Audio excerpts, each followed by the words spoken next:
لكن بعد كده بقى طب احنا ده خدمه للاطباء، طب مفيش حاجه تاني بقى، بدات القوافل.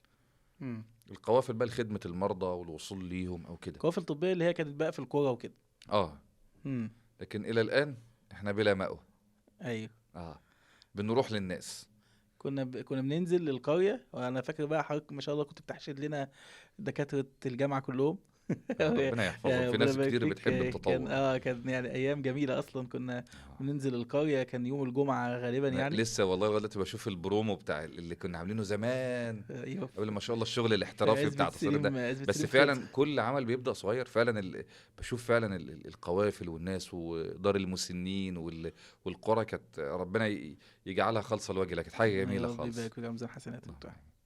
وبعد كده يا دكتور احمد، يعني احنا الفتره اللي هي بقى بتاعه القوافل الطبيه كنا بننزل للقوافل ايوه. اللي خدمه الناس في القريه. كان متهيألي كان معانا صيدليه مجانيه.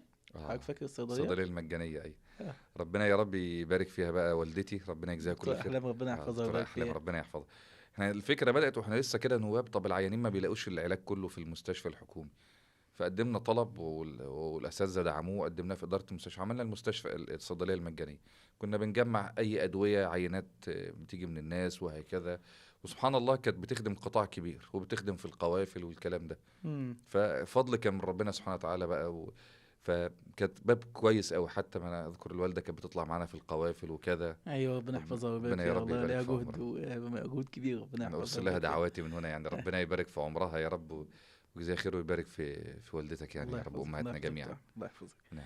طيب. وخلي بالك برضه انا ما انساش دلوقتي ما شاء الله روح الحياه، ما بتنساش امهاتنا. ايوه. ده في نادي ربيع القلب، نادي ربيع القلب. والله فكره ابداعيه رهيبه. سبحان الله. انا ببقى مبسوط، حتى انا يمكن من الاسرار اللي عايز اقولها ان اغلب محاضراتي اللي انا منزلها توعيه طبيه مسجلها مع امهاتنا في نادي ربيع القلب. والله. اه والله ما شاء الله، يعني بيفتحوا معايا كلام فسبحان الله دي من الافكار اللي انا ما شفتهاش الا في روح الحياه.